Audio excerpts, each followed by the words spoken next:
Bonsoir et bienvenue dans Enquête de Sens, votre magazine d'investigation. Pour cette nouvelle enquête, nous nous sommes intéressés aux violences intrafamiliales à La Réunion. Violences physiques, morales ou sexuelles, tous les jours ce sont des femmes et des enfants qui en sont victimes sur l'île. Pour ce nouveau numéro, vous découvrirez 2 témoignages exceptionnels. D'abord celui de Julie Peter, battue pendant des mois par son ex-compagnon, avant que celui-ci ne commette l'irréparable sur ses propres enfants. Et puis vous entendrez aussi Laura Lebon. Elle a été abusée sexuellement par son oncle alors qu'elle n'avait que 10 ans. Enquête de Sens consacrée aux violences intrafamiliales à La Réunion. C'est un reportage filmé avec Damien Ossic, Loïc Esparon et Didier Imara.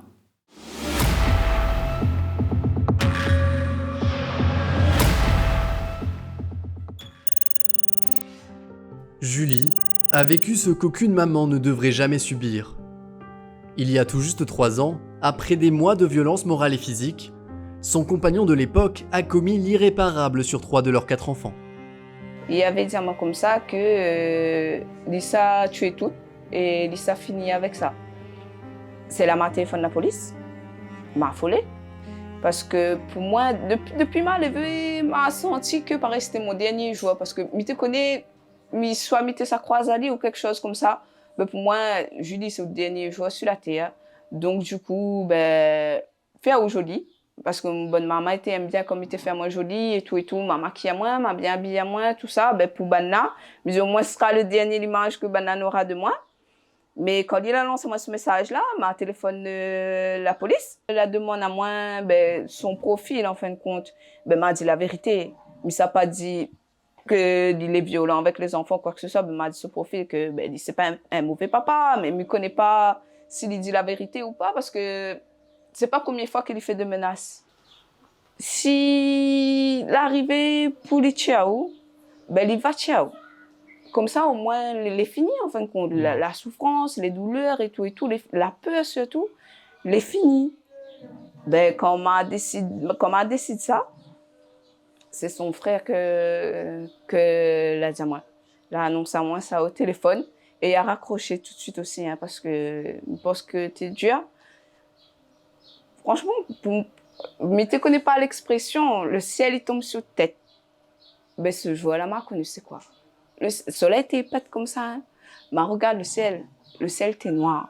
Son ex-compagnon a tué 3 de leurs enfants parce qu'elle avait enfin décidé de le quitter. Pourtant, pendant des mois, cette maman a été la cible de cet homme. Des insultes, des coups qu'elle acceptait de recevoir pour protéger ses marmailles. Non, au début, c'était violence physique. C'était beaucoup de violence physique. Et à un certain moment, elle a arrêté parce que elle ne peut pas vivre comme ça. Mais après, c'était plus moral. Mais ça va au Cap-Ouest. Pour esquiver un petit peu ces violences morales-là. Parce que quand t'es violence physique, franchement, t'es pas... Mais t'es quoi pas trop en fin de compte. Mais t'es préfères subir et reste là. Mais quand t'es moral, moral, il en dirait pas, mais il fait perdre confiance en vous et tout et tout. Quand m'était quoi au Cap-Ouest, à un certain moment, m'a tombé sur un médecin. Il a dit à moi comme ça que, pourquoi il est là? Il m'explique à lui la bonne violence morale que Mitron subit.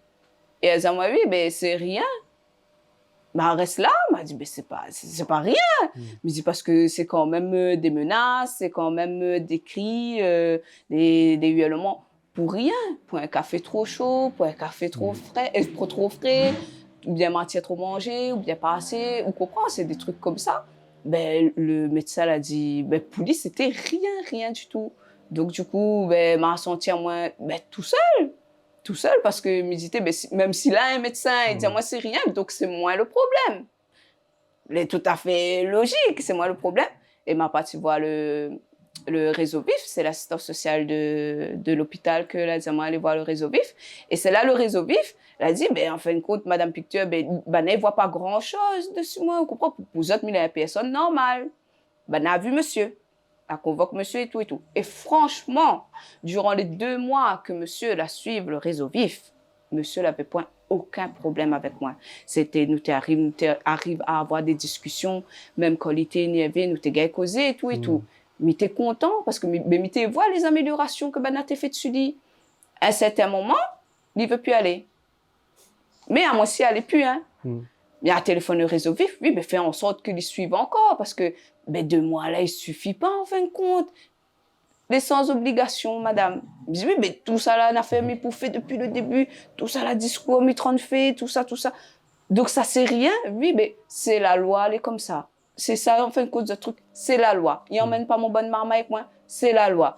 Il se fait pas suivre monsieur, c'est la loi. Il tient pas monsieur dans la case, c'est la loi. En fin de compte, la loi, il est pour vous, mais pour bonne forme comme nous, là, enfin, aujourd'hui, c'est plus le cas. Mais comme il était victime de violence, là, ben, il est pas trop pour nous, lui, en fin de compte. En attendant, il va aller chez une personne, ben, comme ça, après, il va regarder les horaires, le bus et tout, mais il va demander à lui un monnaie pour prendre le car. Il arrive chez la personne a dit comme ça. Il est triste et malheureux. Bon, il n'en veut pas lui, ouais, il ne connaît pas s'il était pense à moi. Là, il comme ça, je lui dis, ça va avec le 115, ben là, ça prend des enfants. Je dis, ben, il ne veut pas moi, mon fils. Je dis, ben, ok, mais au lieu de retirer à moi mon fils, ben, il va subir. Et c'est par rapport à ça que m'a subi de toutes ces années, parce que, en fin de compte, pour moi, comme il était ça, crie à l'aide, tu n'aurais tiré à mon bonne maman avec moi. Ben, jusqu'à temps que ma tombe dessus l'assistance sociale de l'hôpital, quand ma tombe dessus lui, et c'est là, il a dit à moi comme ça, aller en foyer, ben, m'a pleuré, m'a dit non, ça pas en foyer, parce que je connais ça pour mon bon enfant et tout, m'avait peur. C'est là, le madame l'a dit à moi, elle a dit, ben, où ça, m'y tire ça? Où ça, il sort? Mais dit non, parce que là, déjà dit à moi ça, elle a 8 ans de ça, elle a une personne, elle a dit à moi ça. Elle a dit à moi, jamais, madame Picture. Et c'est par rapport à ça que ma gain fait le premier pas. Une peur et une tristesse inconsolables, c'est le quotidien de nombreuses femmes et familles encore à La Réunion. S'il est très difficile de donner des chiffres précis tant le sujet reste tabou, les associations et les autorités parlent d'une dizaine de plaintes chaque jour à La Réunion. C'est un sujet sur lequel le département est engagé depuis plus d'une dizaine d'années. Donc aujourd'hui, on le voit bien, c'est une problématique réelle à l'échelle locale, car malheureusement, nous figurons parmi les 3-4 premiers départements touchés par ce fléau. Je pense que c'est une priorité qui est non seulement affichée, mais qui est combattue, j'ai presque envie de dire, au quotidien, à la fois, bien évidemment, par les équipes du département, parce que nous avons des travailleurs sociaux qui accompagnent également ces familles, par le secteur associatif, ça vous le savez, et je pense bien évidemment par les autres partenaires que constituent le secteur hospitalier, les autorités judiciaires. Depuis 2013, on dénombre 6 infanticides commis sur l'île. Dans le local de cette association basée dans l'Est, des femmes appellent et défilent tous les jours pour témoigner de violences intrafamiliales. C'est souvent difficile, une femme qui a été victime de violences, d'arriver et de parler directement. Donc il y a un moment où elles vont arriver, boire un café, prendre un verre d'eau et attendre un peu avant de parler. Donc nous, on est là aussi pour essayer de les comprendre et dire on est à votre écoute, on est là pour vous accompagner, on est là pour vous aider, on n'est pas là pour vous juger. Aujourd'hui, merci Seigneur, m'a découvert c'est quoi des associations. Et c'est des associations qui accompagnent beaucoup. Mais ça, vous ne connaissez pas. Vous ne connaissez pas les associations qui accompagnent. Vous ne connaissez pas si les associations ça aide à guérir ou là-dessus. Tout ça là, vous ne connaissez pas. M'a connu ça après. Trop tard, lui va dire. Depuis plusieurs années, le nombre de plaintes déposées pour violences conjugales est en augmentation. Plus 15% par exemple entre 2019 et 2020. Et pour garantir la discrétion et la prise immédiate de la plainte, ici, une tablette numérique permet à la victime d'alerter sur son cas en tout anonymat. C'est une bande d'accueil qui est une possibilité pour tout public d'indiquer le motif de sa présence qui est directement transmis au chargé d'accueil à côté, ce que nous verrons plus tard. Donc, tout d'abord, la personne peut choisir la langue, indiquer le motif de sa venue. Alors, par exemple, ça peut être la violence conjugale, la violence intrafamiliale, les autres agressions physiques. Du côté des victimes, le chemin est souvent long avant de pousser la porte du commissariat. Ce fut le cas de Laura, victime de viol par son oncle alors qu'elle n'avait que 10 ans. Ce n'est que 8 ans plus tard qu'elle a réussi à porter plainte. Du coup, tu peux nous raconter un peu ton histoire, toi, concrètement, qu'est-ce qui s'est passé? Alors, concrètement, j'ai été violée à l'âge de 10 ans par mon oncle, un membre de ma famille, du coup, du côté de ma mère. Et j'ai gardé le silence pendant 6 ans. C'est mon frère qui m'a fait un peu sortir du silence, mais j'ai pas voulu donner suite. La peur et puis protéger ma mère aussi, c'était ça mon objectif premier. La honte, c'est surtout tout ce qu'on ressent, on se sent sale, on se sent humilié. On ne comprend pas forcément tout ce qui se passe. Et j'avais déjà commencé à écrire mon livre à l'adolescence. Et après, à 18-19 ans, mon père est tombé sur le manuscrit, il l'a lu. Et c'est à ce moment-là qu'il est allé voir la personne concernée qui a avoué ce qu'il avait fait, qui lui a même dit que j'étais en âge de vivre ce que j'ai vécu. Et c'est là que la procédure a été lancée. Donc il y a eu un dépôt de plainte. Je l'ai fait surtout parce que je suis Tati. À l'époque, elle venait tout juste de naître. Je suis marraine. Pareil, la petite habitait en face de chez lui, donc il fallait les protéger. Donc je l'ai fait surtout pour elle au départ. Et donc il y a eu le dépôt de plainte, il y a eu le procès en huis clos. J'ai été reconnue en tant que victime. Je pense que ça peut beaucoup aider d'être reconnue en tant que victime. Mais voilà, c'était pour moi, il y avait plus. C'était pas vraiment pour moi que je le faisais, c'était pour les autres, pour qu'il soit reconnu lui en tant que coupable, pour qu'il soit puni pour ce qu'il a fait, même s'il n'a pas écopé de grand chose. Et pour les autres, 6 mois avec sursis et 3 000 € de dommages et intérêts. C'est rien. C'est rien. C'est bien. C'est rien, c'est injuste, hein, clairement, mais bon, ils ont estimé qu'il était trop vieux à l'époque du jugement. Et c'est vrai que ça faisait quand même presque 10 ans que ça s'était passé. Donc voilà, il était handicapé, il me semble, lors du procès. C'est pour ça qu'ils ont jugé que ça ne servait à rien de l'envoyer en prison, je pense. Je ne vois pas, surtout qu'il a avoué. Il a avoué même devant les tribunaux que ce qu'il avait fait. Donc je ne vois pas pourquoi il n'a pas écopé de plus, sauf voilà, sa vieillesse. Il n'est plus là aujourd'hui. De ce que j'ai su, je ne sais pas ce que je ressens en fait, j'ai pas vraiment de sentiment à l'égard de cette personne-là. Je suis contente de tout ce que j'ai vécu moi personnellement. Et c'est ce que je disais ce matin au boulot, où je leur disais que je suis contente de mon parcours, de ce que j'ai vécu. J'ai énormément de gratitude pour tout ce parcours-là parce que c'est ce qui m'a permis de devenir celle que je suis aujourd'hui. Je suis totalement dans la résilience, je suis guérie de tout ça. J'en ai souffert comme tout le monde. On a cette étape où on doit essayer de comprendre, on doit pardonner, se reprendre confiance en soi,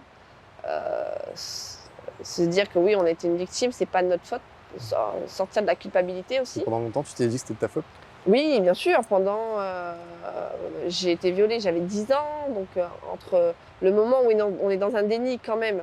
Donc au début, je n'avais pas forcément conscience de ce qui m'était arrivé. J'avais fait un blackout. Et c'est en grandissant, on a des flashbacks en fait. On a des flashbacks de tout ce qu'on a vécu, on rêve. On se dit mais qu'est-ce qui se passe? On est pleine de colère, on a des comportements qui ne nous représentent pas finalement. Et c'est là qu'on commence à comprendre et que tout revient. Donc 6 ans, on va dire qu'après au collège où on sait ce que c'est que la sexualité, c'est là que j'ai commencé à comprendre et je me suis dit non, c'est pas bon du tout. Et comment t'as réagi toi quand tu avais ces flashbacks, quand tu avais ces souvenirs? Est-ce qu'au début tu voulais pas y croire? Est-ce que... Non, c'était surtout, je voulais surtout oublier, me dire non, voilà, oui, pas y croire, oublier, dire non, c'est pas possible. Et après on se sent sale, tu te poses des questions, mais qu'est-ce que j'ai fait? Pourquoi moi? On a honte, tu te dis bah, peut-être que tu l'as cherché, peut-être que c'est toi qui as eu un comportement aussi qui a incité à ça. Tu te poses énormément de questions. Et t'es perdu, tu passes, mais en termes de sentiments, tu as tout. Tu as de la peine, tu as de la colère, tu as de la haine, tu as envie de vengeance, tu as envie de mourir. Je sais qu'en 2008, moi, je me suis inconsciemment laissée mourir. J'étais à 2 doigts de ne plus être là aujourd'hui devant vous parce que je n'arrivais plus à encaisser ça. C'était trop. Ça nous poursuit à un moment donné. Si on n'affronte pas la situation, si on ne l'accepte pas, ça nous poursuit. Moi, j'ai pu encaisser les 6 mois avec sursis. J'ai fait un travail de résilience. Mais je ne pense pas que tout le monde peut encaisser ça. On peut se dire encore, ouais, ben, c'est injuste finalement. On va rester encore, c'est injuste. Après, dans les mentalités, je ne sais pas. Je ne sais pas parce que j'ai eu aussi des témoignages où on me disait, on ne m'a pas cru. Je l'ai dit et on ne m'a pas cru. Ou c'est le qu'en dira-t-on. Si tu ouvres ta bouche parce que ton oncle, ton beau-frère ou ton père a fait ça ou ton grand-père, qu'en va-t-on dire de notre famille? On va être mal vu. C'est encore beaucoup axé là-dessus. Du coup, la personne se tait et elle est en grande souffrance. Elle est en grande souffrance et c'est ça qui est dommage. Donc je pense qu'il faut... Moi, j'incite les personnes à parler. Pas forcément à porter plainte parce qu'on n'a pas tous besoin de ça. mais au moins à parler et à prendre dans un premier temps sa place de victime et ensuite de transformer sa place de victime en force et de dire maintenant j'ai été une victime, ok, c'est bon, c'est acté, je sais que je suis une victime, maintenant je reprends le contrôle de ma vie et j'en fais une force, quoi. L'oncle de Laura a été condamné à 6 mois de prison avec sursis. En clair, il n'a jamais été enfermé pour viol sur mineur. Pour comprendre comment sont traités les dossiers de violence intrafamiliale par la justice, nous rencontrons la procureure de Saint-Pierre. Le jour de ce tournage, elle nous présente un outil peu engageant. Donc c'est un couperet de boucher.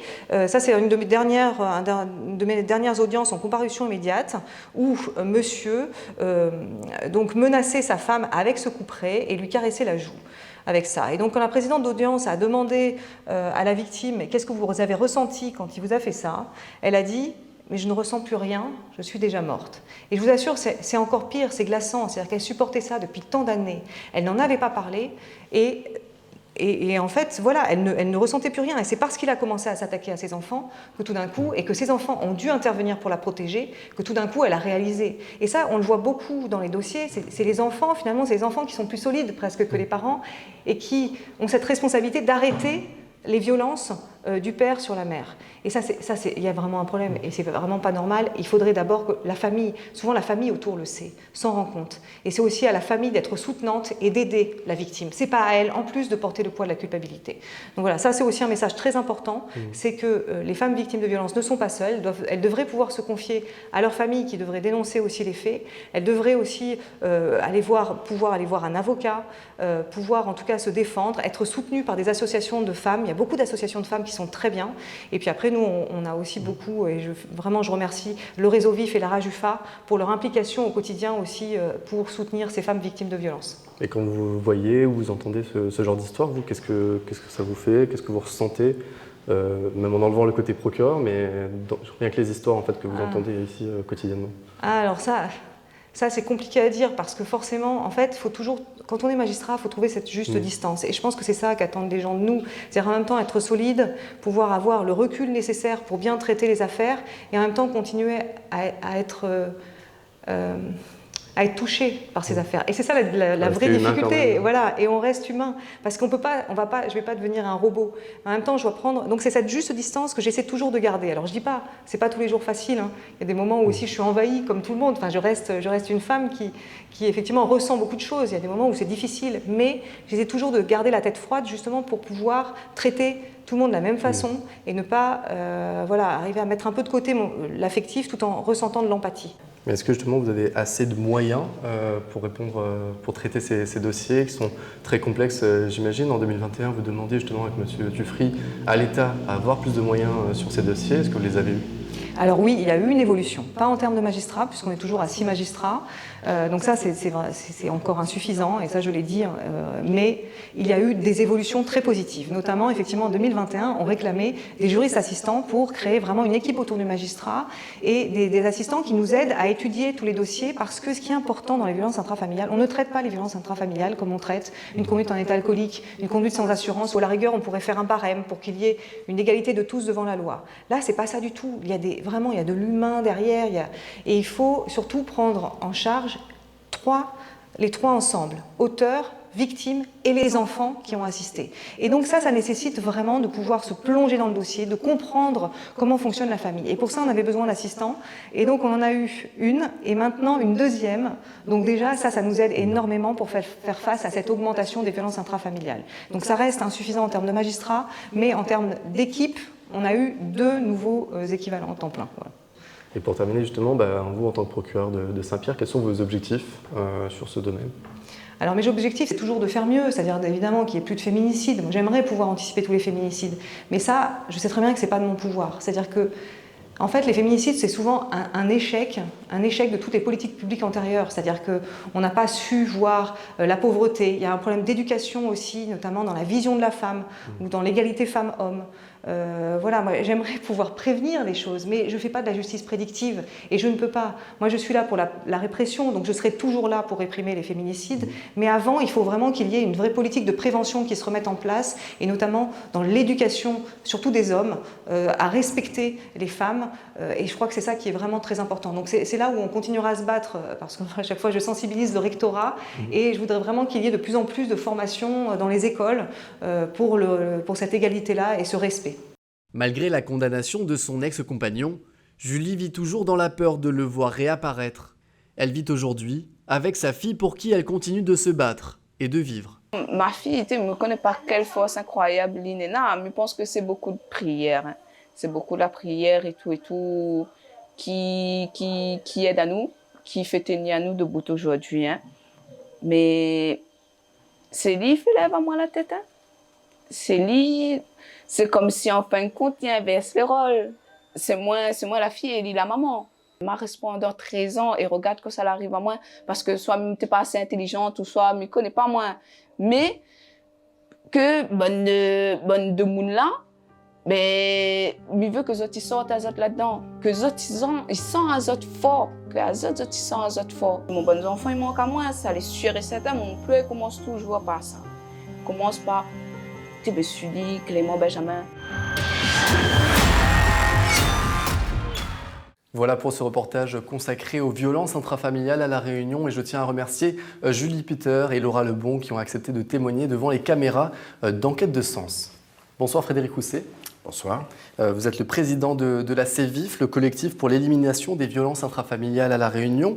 On vient de le voir dans ce reportage, les plaintes déposées sont en augmentation depuis plusieurs années.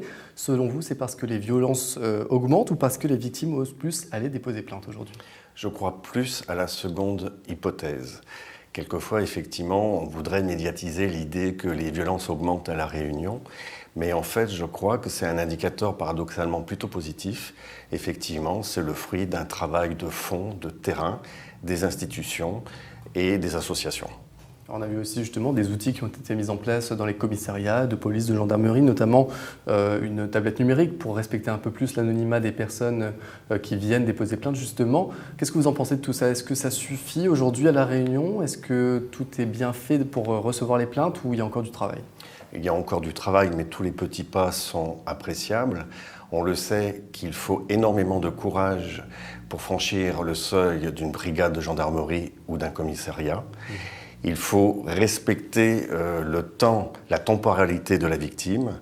Elle a subi un traumatisme et il n'est pas question de rajouter une couche d'anxiété à ce traumatisme. Donc tout ce qui peut concourir à lever les freins au dépôt de plainte sont des choses tout à fait appréciables. C'est plus compliqué ça aujourd'hui, quand on reçoit une victime, quand on entend son histoire, d'arriver à ce qu'elle aille jusqu'à la porte du commissariat ?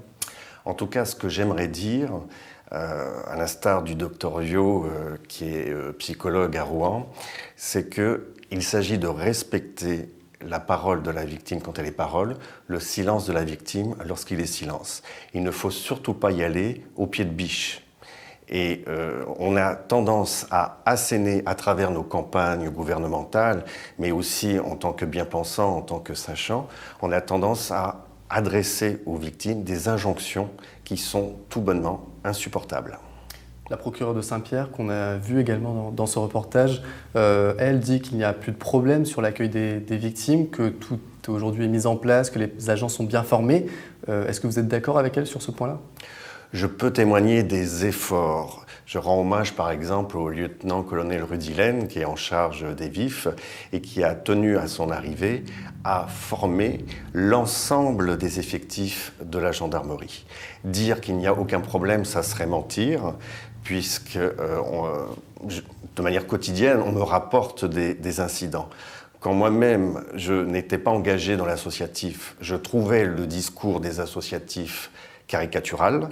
Pour le vivre au jour le jour, je sais que ce n'est pas une caricature de la réalité. Il existe encore des efforts à fournir. Justement, pour qu'on comprenne bien concrètement, c'est quoi le quotidien des associations sur ces sujets-là ? Le quotidien des associations, c'est l'occasion de dire que les équipes sont très fatiguées, quelquefois au bord du burn-out. Car nous passons des messages régulièrement au travers des médias, mais le revers de la médaille, c'est que quelquefois on a tendance à nous surdimensionner. Le Sévif, par exemple, ce n'est jamais qu'un escadron de 8 personnes pour toute l'île de la Réunion. D'où l'importance de travailler en réseau. Travailler en réseau pour optimiser les subventions qui se font un peu rares, et il en va aussi de notre santé mentale. Les événements nous sont généralement rapportés le vendredi après-midi, le week-end, les jours fériés, c'est-à-dire que nous sommes un peu les OS de la lutte contre les violences intrafamiliales. Nous avons peu de moyens, armés d'une réelle volonté, mais il s'agit maintenant, et ça sera l'objet d'une rencontre le 25 novembre à Saint-Gilles-les-Bains, qui va regrouper l'ensemble des associations, en tout cas les plus nombreuses, pour qu'on réfléchisse avec beaucoup de lucidité à mettre en place de nouveaux outils et surtout prendre soin de nous. Car le principal outil que l'on décline sur le terrain, c'est nous-mêmes en tant qu'écoutants. Et donc nos écoutants, qui sont psychologues ou pas, eh bien, ont à digérer un certain nombre d'informations qui impactent et qui peuvent laisser des traces. Les politiques, justement, est-ce qu'ils jouent le jeu aussi? Est-ce qu'ils vous aident sur ce domaine? Est-ce qu'il faudrait faire plus aussi de ce côté-là? Qu'est-ce que vous en pensez? C'est très inégal, mais bien sûr, heureusement qu'il y a des politiques qui s'investissent, qui s'engagent. Je rends hommage à Flora Augustine Etcheverry, 4e vice-présidente au conseil départemental, qui est en charge des vifs, Evelyne Corbière, qui est en charge des discriminations au conseil régional, et bien d'autres. Des gens de terrain qui ont l'occasion, dans leur permanence, mais vraiment au quotidien, de mesurer ce qui a longtemps été cantonné à un fait divers et qui est en fait structurel et un fait de société. Alors personnellement, moi, ce qui m'a vraiment surpris, même choqué là, en préparant cette émission, c'est sur l'après. Une fois que le procès est passé, si on reprend le cas de Julie Peter, par exemple, son ex-compagnon a été condamné il y a 6 mois. Et après, 6 mois après, donc elle n'a toujours pas touché de dommages et intérêts. Pire, elle vit aujourd'hui avec 0 € par mois. Elle a aussi été radiée de la caisse d'allocation familiale, la CAF. Est-ce que ça, c'est normal? Est-ce que c'est, je veux dire, dans le processus, est-ce que c'est normal? Ou est-ce qu'il faudrait mettre en place, là aussi, des aides peut-être pour accompagner ensuite les victimes une fois que le procès est passé? Là, ce sont les fameux trous dans la raquette que pointait la procureure du tribunal de Saint-Denis, Madame Denisot. Effectivement, que là, il y a encore d'énormes efforts à produire pour mailler tous les partenaires. Et là, vous abordez la question de la réparation financière, mais au-delà, une victime qui est abîmée, il ne faut pas se mentir, il ne faut pas se payer de mots, il va falloir beaucoup de temps pour sortir du parcours de violence. Et nous, les associations, on est là pour mettre en parcours les victimes, mais aussi pour les accompagner dans le soin, la résilience, l'accompagnement thérapeutique. Et c'est du temps et du temps. Ça, on en parle très peu, finalement, de cet après, d'une fois que, s'il y a déjà eu condamnation, c'est déjà une première victoire, entre guillemets, pour la victime. Oui. C'est déjà un travail, beaucoup de travail fait. Mais derrière, voilà, peut-être qu'il y a aussi un gros travail à faire sur la reconstruction, comme vous le disiez, ou sur la survie après cette histoire et ce procès. Oui. Sartre disait, être adulte, c'est qu'est-ce que je fais de ce qu'on a fait de moi? Là, en l'occurrence, qu'est-ce que je fais de ce trauma, du fait que j'ai été abîmé? Et alors même que nous vivons dans une société parfaitement hypocrite, c'est-à-dire qu'on vit dans une société où ce qui est condamné, ce n'est pas forcément l'acte, c'est le fait de parler de l'acte. Les mots sont... il faut arrêter de parler, je dirais, de libération de la parole, parce que les victimes ont toujours parlé. Moi, je pense qu'il faudrait distribuer à foison des lunettes et des sonotones. Et dès l'école, parce que pour travailler au quotidien et avec des associations de terrain, à chaque intervention, vous avez, dans le cadre de la prévention primaire, c'est-à-dire des ateliers de sensibilisation, nous avons des informations qui nous remontent, des petits mots. Mais je vous dis, si on est à hauteur d'enfant et à l'écoute, on repère à travers des scarifications, à travers l'inérusie, à travers l'hypersexualisation, à travers l'hyperactivité, si, sans être psychologue, si on est attentif au discours de la victime, qui peut parler à travers son corps, la peau parle beaucoup, eh bien, si nous ne bouchons pas les yeux et les oreilles, nous sommes tous en mesure d'identifier les victimes.